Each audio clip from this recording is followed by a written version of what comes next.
All right, so today we're going to start our very last chapter of Math 30-1, and it is a pretty quick one.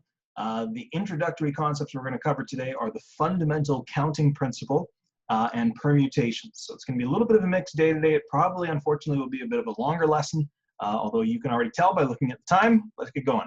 So again, we're beginning our final chapter. It's basically going to seem like a statistics and probability chapter. It's unlike anything else we've done in Math 30-1, so it's really a standalone chapter, which in a way is a nice way to end the year because, again, it's a fresh start. You don't have to worry about any of the previous concepts that we've learned. Now, the concepts we're going to learn today are the fundamental counting principle, which is used to determine the number of possible outcomes given a series of choices. We're going to learn about something called factorials today. Then we'll learn about permutations, which is a big hallmark of this permutations and combinations unit. And then we'll talk about permutations that have rules attached to them, as well as permutations with repetition. That probably means nothing to you right now, but it will when we get there. Let's get started. So we're going to start with a bit of a pre-question here. In how many different orders could the letters A, B, C be arranged? Now, suppose you can only use each letter once per arrangement, so you can't just go A, for instance. You have to use each letter. We have to rearrange them. Well, if I were to ask you how to do this, for the most part, I think most people would start writing them out, which is a totally fine strategy. So let's do that. A, B, C, well, that's one of them. Then you could do A, C, B, that's another one of them. And then I guess you could do B, A, C, or B, C, A. And then I guess we could start with the letter C now, C, A, B, or C, B, A. And that looks like about all the different ways we could rearrange those letters A, B, C. So in total, there'd be 6 ways of doing that, right? Now that wasn't too bad because we only had 3 letters. But what if we had a ton of letters? Like what if we had the whole alphabet and we had to talk about the different ways we could rearrange that? You'd be spending all day doing that, right? So there's got to be a different way of doing this. There's got to be a different way of actually counting out how many different arrangements we possibly could have. Well, there is. So it's called the fundamental counting principle. The fundamental counting principle says that the number of possible outcomes is equal to the number of possible choices that each other choice may have. In simpler terms, all you got to do is you got to multiply the number of possibilities for each stage of an event. So multiply the number of possibilities for each stage of an event together to get the total possible outcomes. So before we get back to that ABC example, this picture, I just found it on Google somewhere. Let's say you had to pick a type of shoe, right? So you got type of shoe now. So you're either choosing between formal or sports. So there'd be 2 types to choose from. And then regardless of whether you're looking for a formal shoe or a sports shoe, you had 3 colors you're going to pick from. So black, brown, or white, or black, brown, or white. So there's 3 different colors to choose from. And then you got 4 different sizes, 7, 8, 9, or 10 to choose from. So the total number of outcomes, without even looking at this right here, it's kind of listed them all out, should be 2 times 3 times 4. Well, 2 times 3 is 6. 6 times 4 is 24. And if you look at this, it'd be 4, 8, 12, 16, 20. Yeah, there's 24 different possibilities in total. So again, if you just multiply the number of possibilities for each stage of an event, so each choice you're making, if you multiply them all together, that'll give you the total possible outcomes. So if we look at the ABC example, think about it this way. To rearrange the letters ABC, really you're just putting 3 letters in a row. Your first letter can be either A, B, or C. So you've got 3 choices to choose from. Times by your second letter. Well, if you've already chosen a first letter, you've now only got 2 other letters to choose from. So you got 2 choices to make here. Times that by your third letter. Well, by the time you got to your third letter, you only have 1 more choice to choose from. So you'd be timesing by 1. 3 times 2 times 1 is 6, right? So in other words, there were 6 ways of rearranging those letters. So naturally, if you wanted to do the entire alphabet, I believe is there 26 letters in the alphabet, I think? That'd be 26 times 25 times 24 times yada, yada, yada, all the way down to times 1, right? That's going to be a very big number. So if you were to do it the old-fashioned way, it would take you a long time to write those out. Matter of fact, it would probably take you your entire life to write out all the different ways of rearranging the alphabet, which is crazy when you think about it. All right, so here's another example. A new car is available in 3 models, 6 colors, 2 transmissions, and 4 different options packages. How many different versions of this car can be created? Clearly, I chose the vehicle. I think it was you guys. Maybe it was physics. We were joking about this earlier in the year. This Jeep truck thing, Jeep. I don't know what's going on with this vehicle at all, but this vehicle, I don't even know what this is called. Like it's a Jeep. I just Googled Jeep truck. I think it was called a Gladiator. But like, seriously, what's a Jeep doing here? They put a Jeep logo on a tailgate. Are you insane? Anyway, we're gonna go from here. Models, colors, transmissions, and options packages. You got 3 model packages, 6 colors to choose from, 2 transmissions to choose from, and 4 options packages. So 3 times 6 times 2 times 4 is going to give you your total number here. Let me just calculate this. 3 times 6 times 2 times 4. That's going to give us 144 different possibilities for this vehicle, right? So if you're just multiplying by the number of choices you have in each stage of your decision, you get the total number of options you have in total. What about this one? How many ways can 5 paintings be arranged on a wall in a horizontal row? So if you got 5 different paintings, you got to think about it kind of like the ABC example. Imagine we got our 5 spots, 1, 2, 3, 4, 5. Your first picture, we'll just start on the left. Your first picture, you have 5 choices. And then your second picture, you got 4. And then you got 3. And then you got 2. And then you got 1. So really, this is just going to be 5 times 4 times 3 times 2 times 1. And I think I can do that one in my head pretty easy. 5 times 4 is 20, times 3 is 60, times 2 is 120, then 120 times 1 is just 120. So 120 different ways of arranging those 5 paintings on that wall. All right, that brings us into something called factorial notation. If you're multiplying each number from n, so your starting number, like 5 in the last case, down to 1, so 5 times 4 times 3 times 2 times 1, you can use something called factorial notation to make it simpler. And factorial notation is literally just using an exclamation mark to denote this. So n factorial, or in other words, n with an exclamation mark next to it, is the same thing as n times n minus 1 times n minus 2 times yada, yada, yada, until you get times 3 times 2 times 1, right? Now, you can get this factorial notation, this exclamation mark, in your calculator by going through a few steps. If you have a TI-83 or a TI-84, you can find that factorial function by pressing math and then using your arrows to move over to PRB. That's one of the headings on the top. And then you'll see option 4 is the exclamation mark. So in other words, the factorial notation. So if you wanted to calculate 5 factorial, you'd go 5, go through all these steps, get the exclamation mark, and then press equals, and you'll find that 5 factorial is equal to 120. Okay? Anyway, moving on. Now, something interesting with factorials, what happens if we evaluate by hand the following factorial fractions? So evaluating by hand means we're not going to be using our calculator button. I want to show you something that's really interesting with this. 8 factorial divided by 5 factorial. If we're evaluating this by hand, let's actually get rid of our factorial and write it how it should be. 8 factorial is 8 times 7 times 6 times 5 times 4 times 3 times 2 times 1. And we're dividing that by 5 factorial, which is 5 times 4 times 3 times 2 times 1. Well, notice on the top and the bottom, everything is all factored now because you've got it just as a bunch of things multiplied together. But stuff that's on both the top and the bottom can be canceled out. So the 1s are going to be gone, the 2s are going to be gone, 3s are gone, 4s are gone, 5s are gone. All that leaves you with is 8 times 7 times 6. Which in certain regards might actually be very useful. So if you wanted to use a factorial kind of form, but you didn't want to use a certain number of bottom numbers, like from 5 downwards, you can just divide it away, and then that takes care of it, right? So in other words, if you really just wanted to multiply all the numbers from 8 till 6, or 6 to 8, I guess would be a better way of saying it, you can just take 8 factorial and then divide away the 5 factorial. So that gets rid of all those numbers below as well. So kind of an interesting little thing you can do with factorials. It might be useful in certain situations.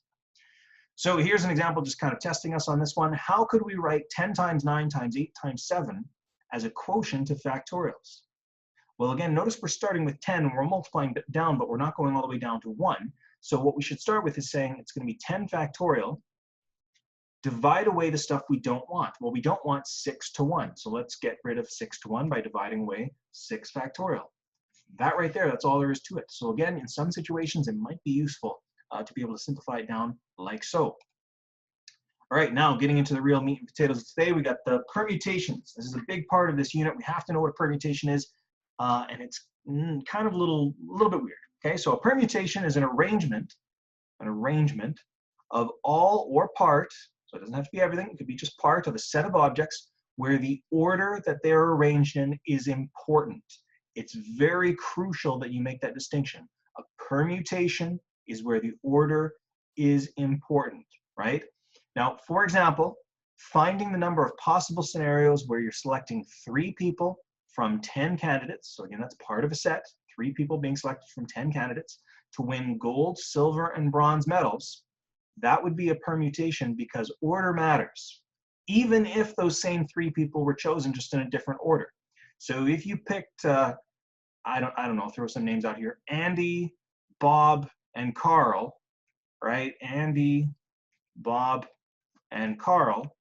Those 3 people were selected from the 10 contestants. That order matters. If it was Bob, Carl, Andy, that's different, right? That's a different permutation. Order matters in that case, in that context.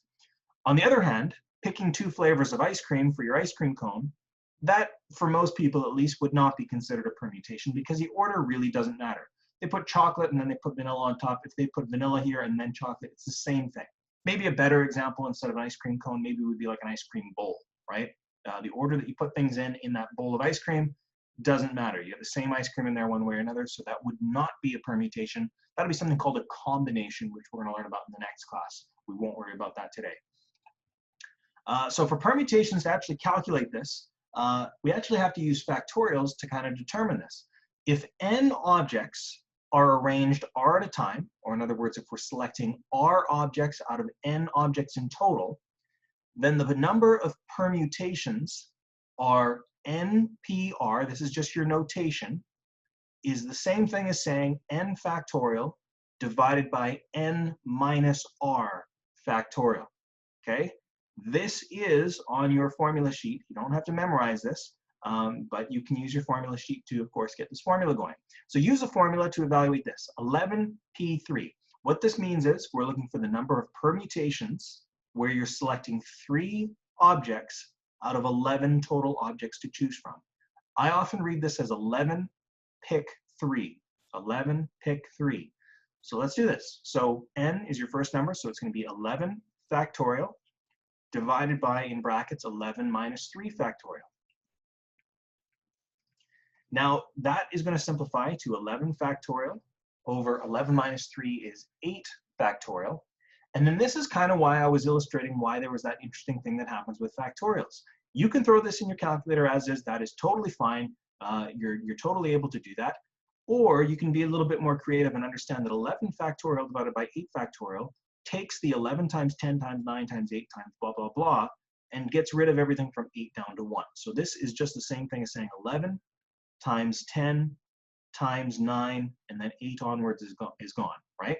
So really, this is like saying 110, because 11 times 10 is 110, times 9, which I believe is 990.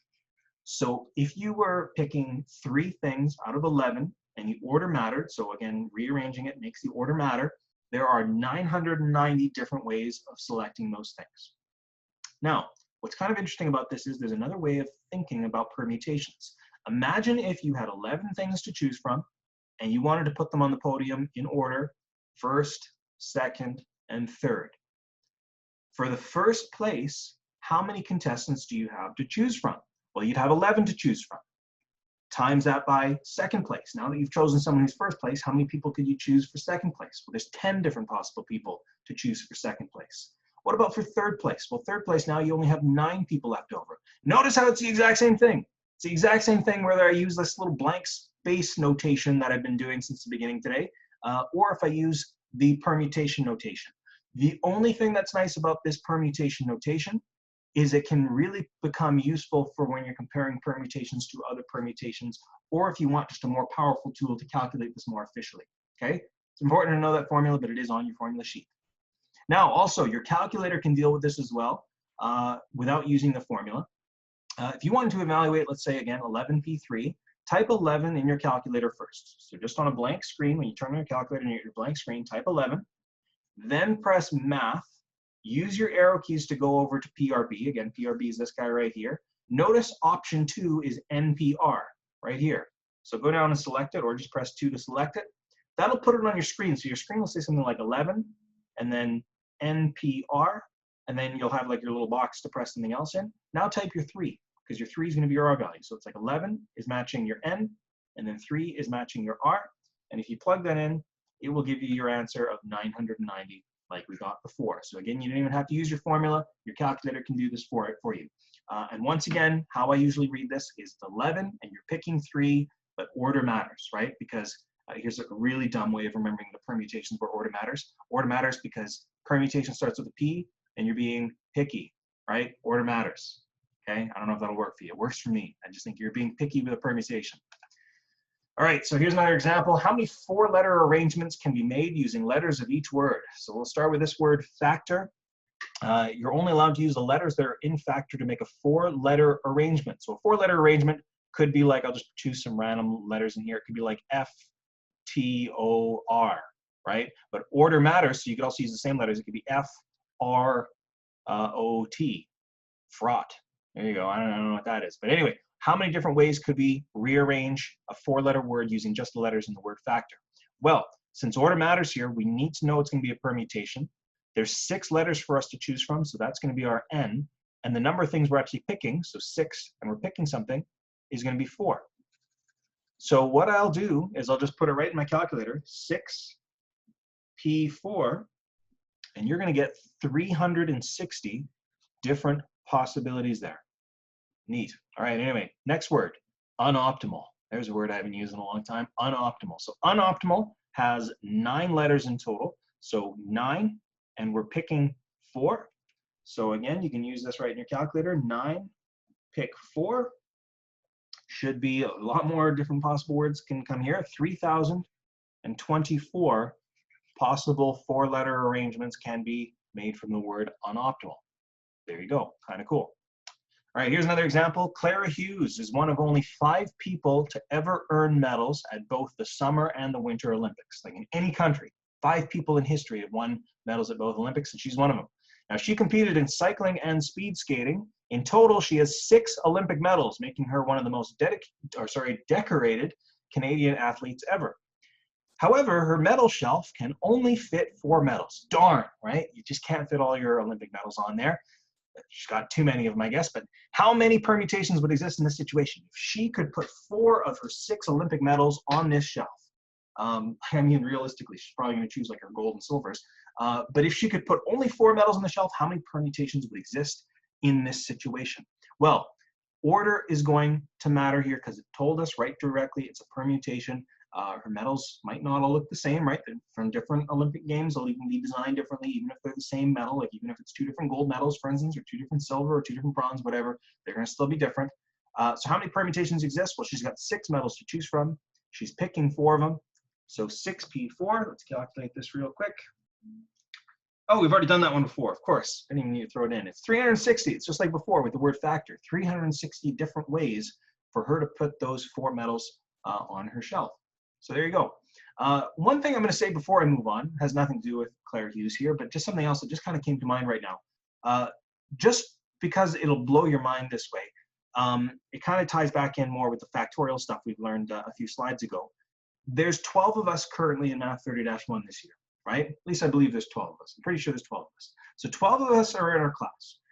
I want you to think about something that you've probably never thought of before.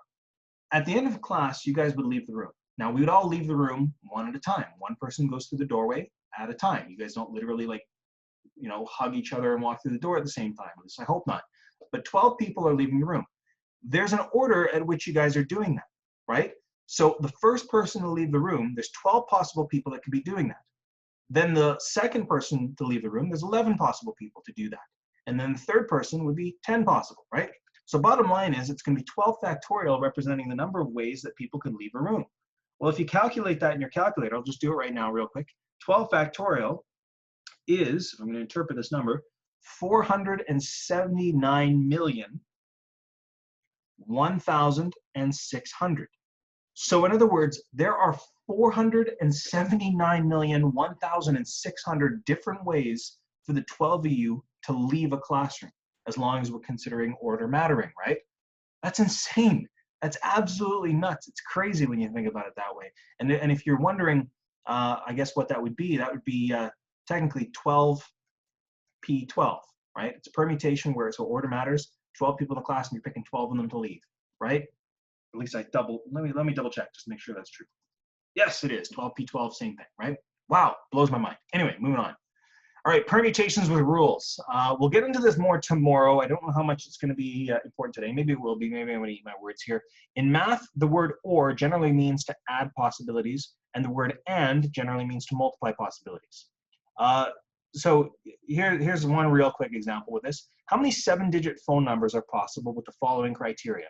They must either start with 3, 4, 5, followed by any 4 digits, or they start with a 3, followed by 2 numbers that are between 7 and 9, so 7, 8, or 9, and then followed by any 4 digits.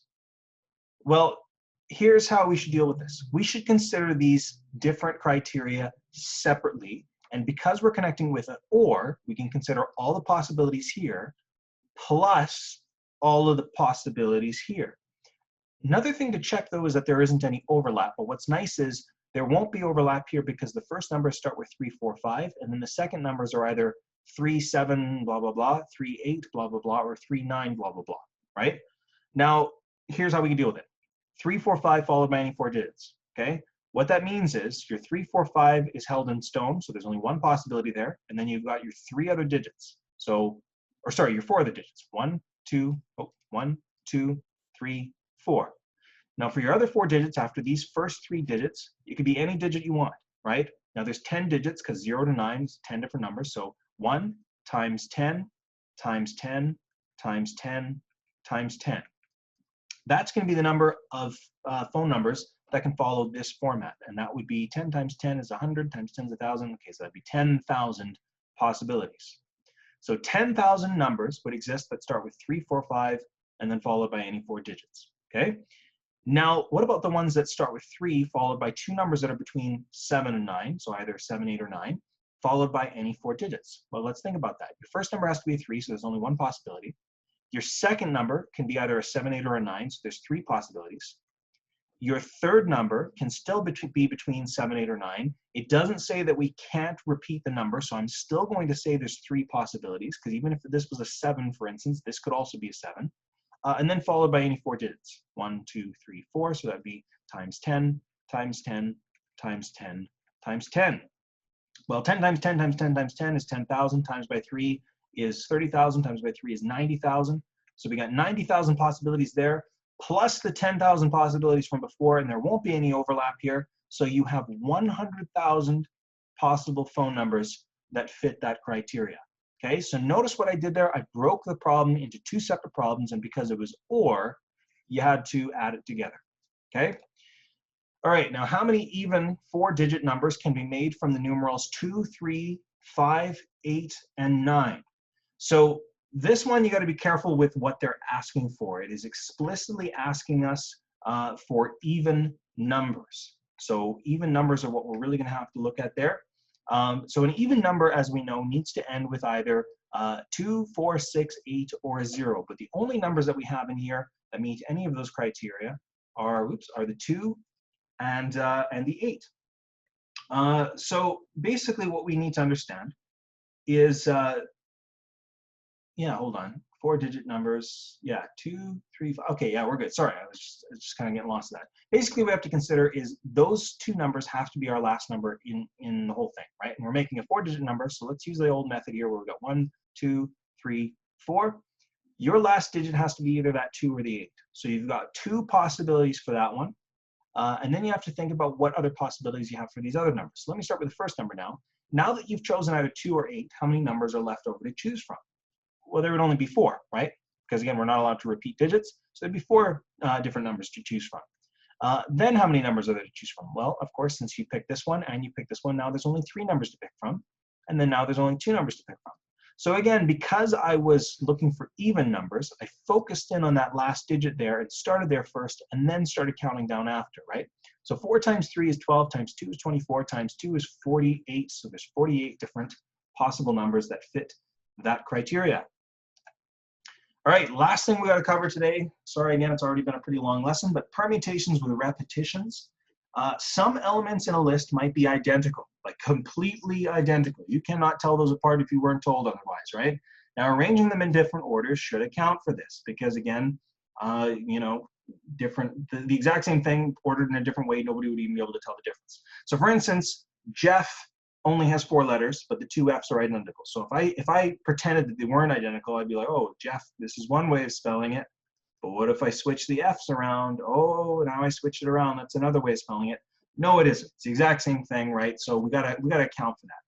So to account for this, the number of permutations of n objects where A are alike or of one kind, B are alike of one kind, and C are alike of another kind is n factorial divided by each of these alike amounts multiplied together as factorials. This is not on your formula sheet. What I always thought of it as, it's like, all right, if you're rearranging something, n objects, right, and A are alike, you just got to divide all those different possibilities for those alike ones, right? Anyway, this is way easier with an example. Find the number of permutations of all the letters in the following words. So we're going to start with the word arrangements, okay? So arrangements, let's see, has 5, it's got 12 letters in total. But notice that we have multiple A's. We've got 2 A's, right? We got 2 A's. There you go. We also have, how many R's do we have? We got 2 R's. 2 R's. We also have 2 E's. Look at that, 2 E's. And then what else? Anything else? Oh, yes, N's. We got two N's on that one as well. So what we should do is, if we're rearranging all the letters in this word, we got to account for that. Because again, if we were rearranging this, and let's say we just swap the R's, nobody would know, right? There'd be no way of knowing that. So what we should do is, since there's 12 letters in total, we can say it's 12 factorial divided by our duplicates all multiplied together. Well, we have 2 A's, so that's going to be 2 factorial, times by, we got 2 R's, so 2 factorial, times by 2 E's, so that's times by another 2 factorial, and then 2 N's, that'd be times by another 2 factorial. My advice to save yourself a lot of trouble, throw this in your calculator. Put the numerator in its own set of brackets, put the denominator in its own set of brackets, and go to town on this one. So what I found for my answer is 29,937,600. That would be the number of ways of arranging the word arrangements so that it was unique. Now again, we are accounting for the fact that if you swap these R's, for instance, it's still the exact same thing. So it's still all taken care of. All right, what about the word Mississippi? Well, Mississippi looks like it has 11 letters in total, but there's a lot of duplicates here. Notice there are 4 I's. 1, 2, 3, 4, yeah, 4 I's. There's 4 S's, and then there's 2 P's as well, right? 11 letters in total, 4 I's, 4 S's, and 2 P's. So that means we have 11 factorial over 4 factorial times 4 factorial times 2 factorial. Again, put the numerator in its own set of brackets and the denominator in its own set of brackets. You're going to find that the number of possible rearrangements of this is 34,650. Just a matter of throwing it in your calculator.